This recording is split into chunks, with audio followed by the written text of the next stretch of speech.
Okay, just to do a quick little recap of the tests that we have thus far. In 9.2, we saw the nth term test, which told us if an infinite series diverged, which I always say is the first thing you should always do when you're given an infinite series, since it's nice and quick. In 9.3, we saw the integral test, and kind of the main thing that kind of helped us identify when to use it is if we could actually take the integral of that corresponding function. In 9.4, we saw the comparison tests, and those were good when we can compare an unknown series to maybe a geometric or a p-series.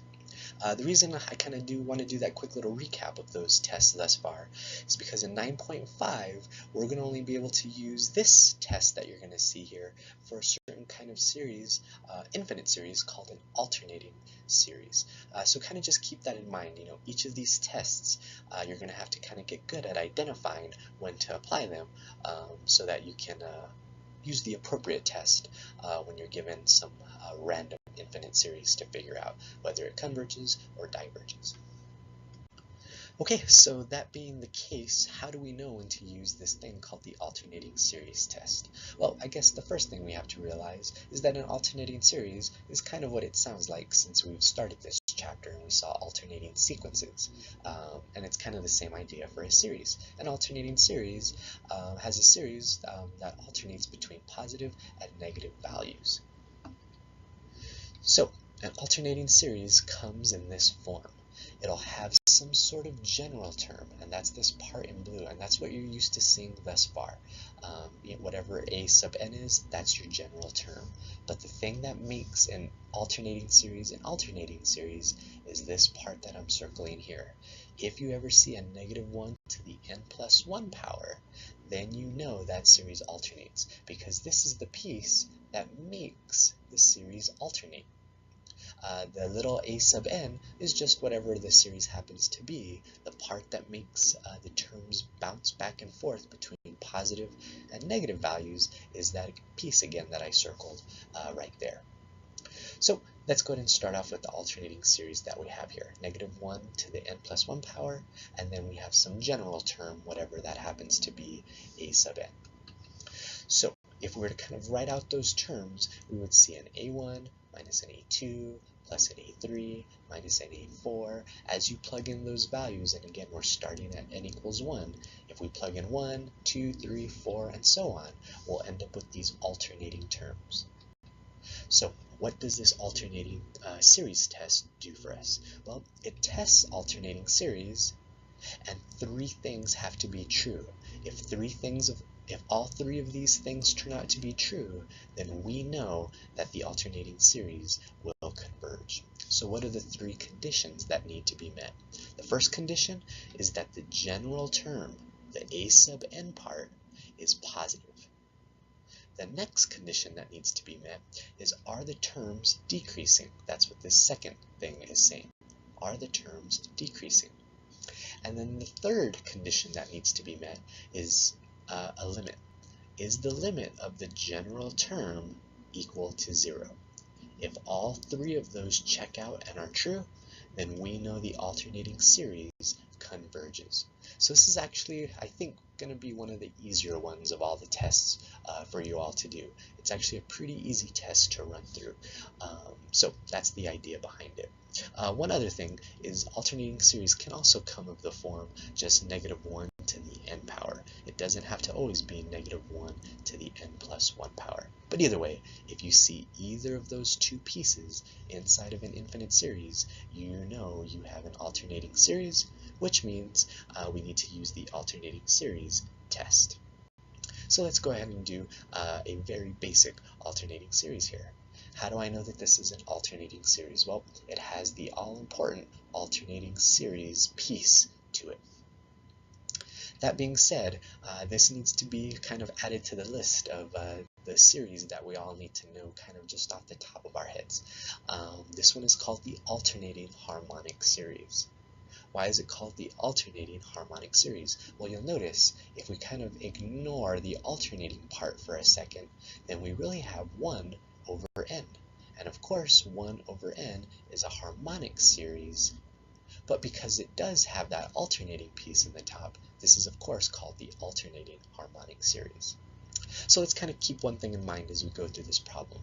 We know that the regular harmonic series diverges back from a prior lesson. So does this series also diverge, or does it, as the question states, converge? And that's what this alternating series test tests for. Does an alternating series converge?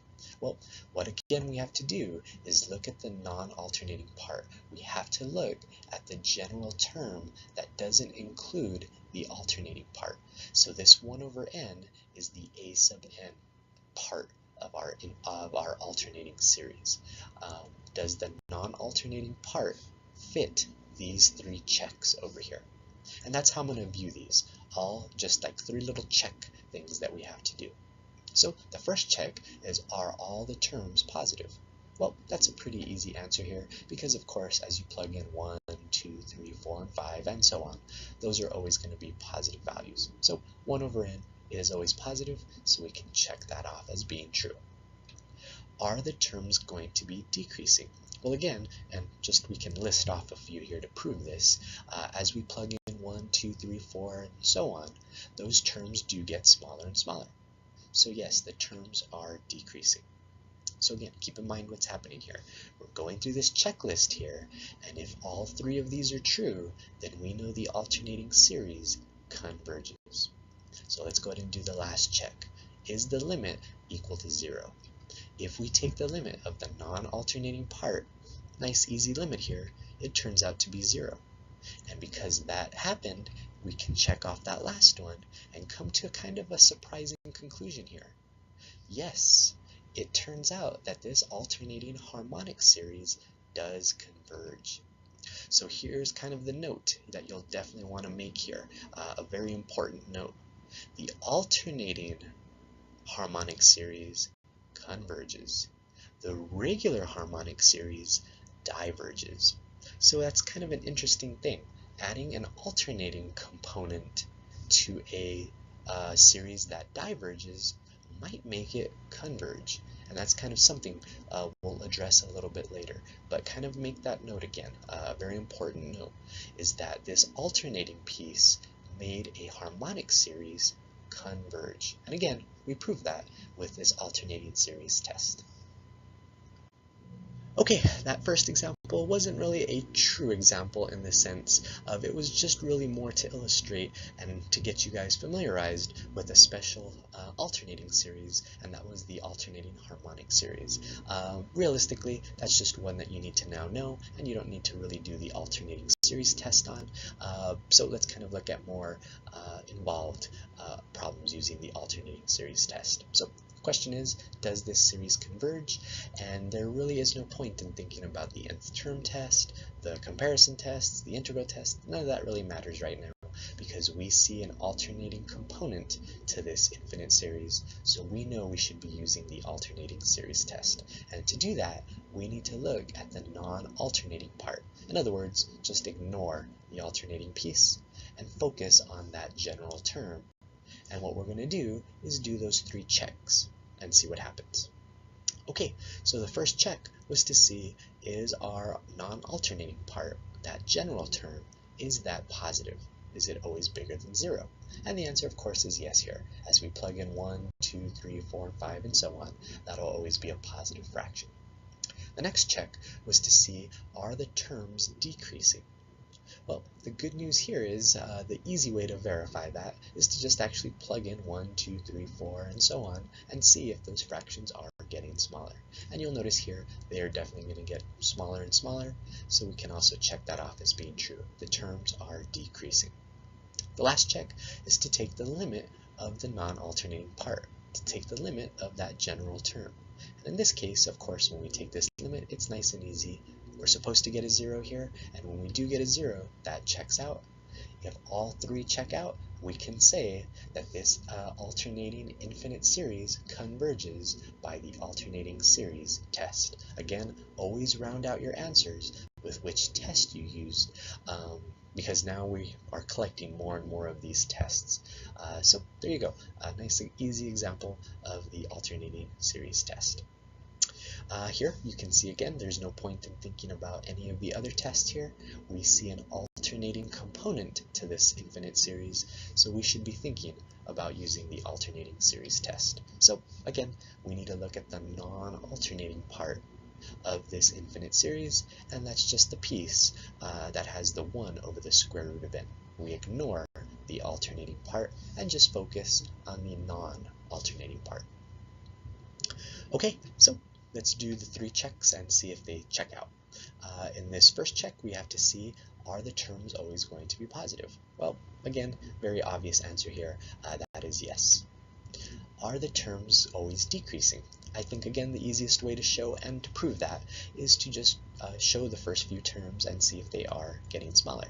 Of course, when you plug in 1, 2, 3 and take those square roots, each of those fractions is getting smaller, so we can say those terms are getting or are decreasing. The last check is to see, does the limit of that non-alternating part equal 0?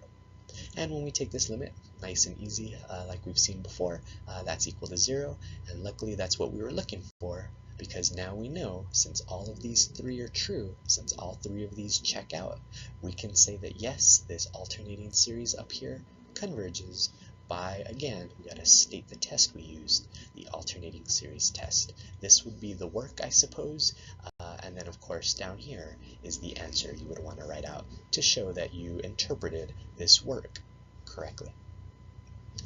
Okay, another example here. Again, is it an alternating series? Well, yes, it has this alternating component to it.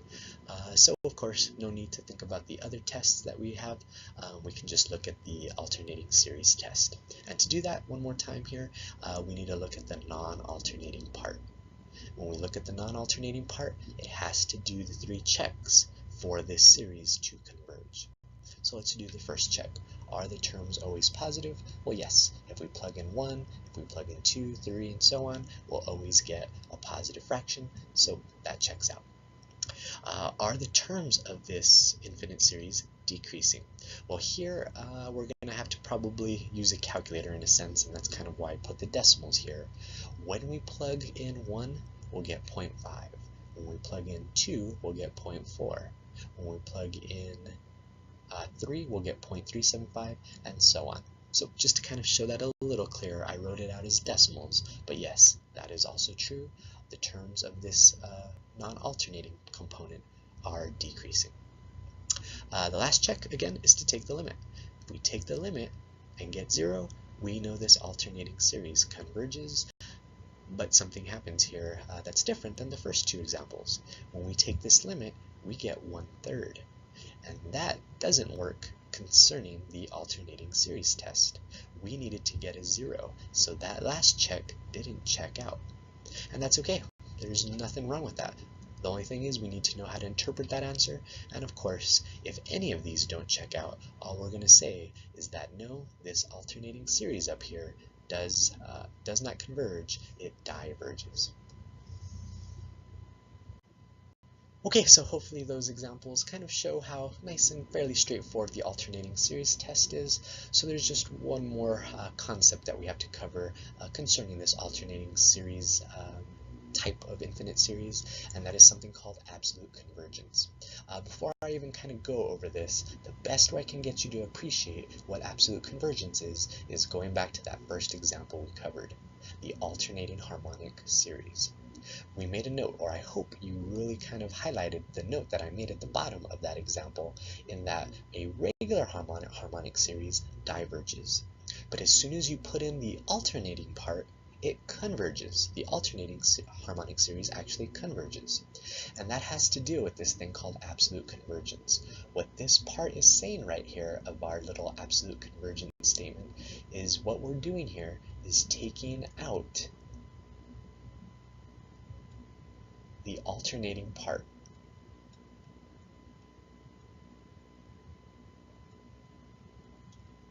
What this first part is telling us is to take out the alternating part of an infinite series. When you take the absolute value of an alternating infinite series, that really just takes out the alternating part. And then what we're saying here is if that thing still converges, then we can say it converges absolutely. And again, think about that first example we went over. If we take out the alternating part of an alternating harmonic series, then that would make it a regular harmonic series, which would make it diverge. So there's two different outcomes depending on if we have an alternating part or if we don't have an alternating part. And this is what this idea is talking about here. Think about absolute convergence as a very strong type of convergence. In other words, it doesn't need an alternating part to converge. So kind of read this carefully here, but absolute convergence converges absolutely. It's kind of a statement that takes a while to sink in, but hopefully with the first example, you'll kind of see what that means. One little note to make, and it's just a very minor thing. Of course, the two series might converge to a different number, but we're really never finding what those numbers are. So you don't really have to pay too much attention to that. I don't want you to focus too much on that little note right there. It's not that big of a deal. What's the big deal here is what we're doing is we're taking out the alternating piece of an alternating series and seeing if that thing still converges. If it does, then we can say it converges absolutely. Okay, so that was definitely a lot of explaining without seeing any examples. So let's see if we can take a look at an example to test for absolute convergence. Okay, so I think it's a little bit obvious, but of course, there's no point in talking about absolute convergence if our alternating series doesn't converge at all. So let's see, does this alternating series converge? Well, to do that, we need to use our alternating series test. So you can see our non-alternating part is 1 over n squared. The first check is to see if that's positive. Of course, that's nice and easy to see. The next check is to see if the terms are decreasing. Again, that's nice and easy to see. And the third check is to see if the limit of the non-alternating part is 0. Again, that's nice and easy to see. So this was a quick little alternating series test. We can say that this infinite series here converges by the alternating series test. But that really wasn't the point of this problem. That, I guess, is just one more example of how to do the alternating series test. But what we really want to answer here is this question. Does this converge absolutely? In other words, if we take out, and here's the key, I hope you kind of made that note here, if we take out the alternating part of this alternating series, will it still converge? So let's see. When we take the absolute value, and we're doing this piece up here that I'm circling in red, we're taking out the alternating part, or in other words, we're taking the absolute value of our infinite series, which would of course make it positive. If we take out the alternating part, and again, when we apply the absolute value to an alternating series, it takes out the alternating part. If we take out that alternating part, which just leaves us with 1 over n squared, does this series still converge? And of course the answer to that is yes. That's a p-series. And that's a p-series where p is bigger than 1, so that series still converges. So I guess we should look at it this way. Did this series right here need the alternating piece to make it converge? And the answer is no. And because of that, we can say that this infinite series over here, this is the one we've been looking at since the beginning, we can say that that infinite series over there converges absolutely. In other words, it doesn't need the alternating part to make it converge, unlike our alternating harmonic series. Okay, so I kept kind of mentioning that alternating harmonic series as kind of the way to understand this idea of absolute convergence. Well, as it turns out, because of that alternating harmonic series, it kind of brings up this, I guess, follow-up idea of something called conditional convergence. A series is conditionally convergent if it converges, but not absolutely. That's the key. It converges, but it doesn't converge absolutely. And again, the best example I can illustrate of this is going back to the very first example.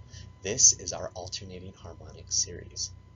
And we already know, I'm going to kind of put up all what we did from before, we already know that this converges by the alternating series test. But what happens when we test it for absolute convergence?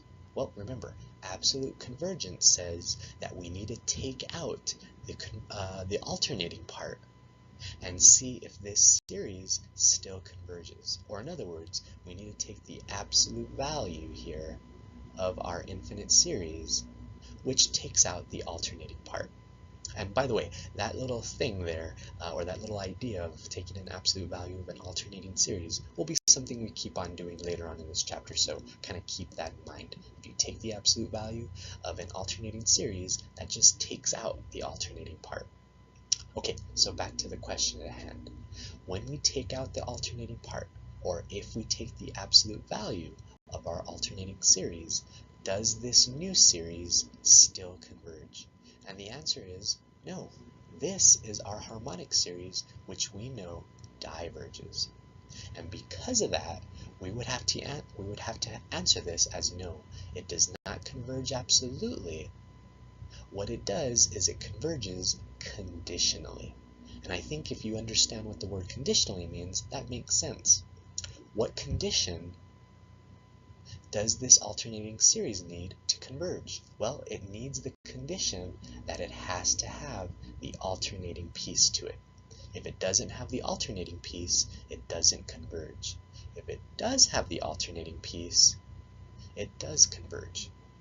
So that's a very important concept to kind of understand with regards to this absolute versus conditional convergence. So hopefully this little table here will kind of summarize that. You should look at absolute convergence as something that's very strong. In other words, that infinite series doesn't need the alternating piece to it. With conditional convergence, it's a weaker kind of convergence because it does need the alternating piece. So if you kind of want to make the note of that, the absolute convergence, for that to kind of work out, it does not need the alternating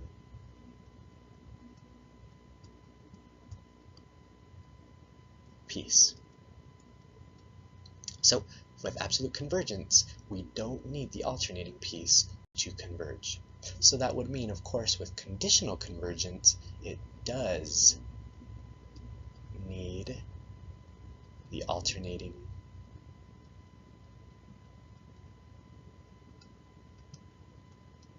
piece. So that's kind of the idea to now kind of summarize all of this. One more time, absolute convergence doesn't need the alternating piece to converge.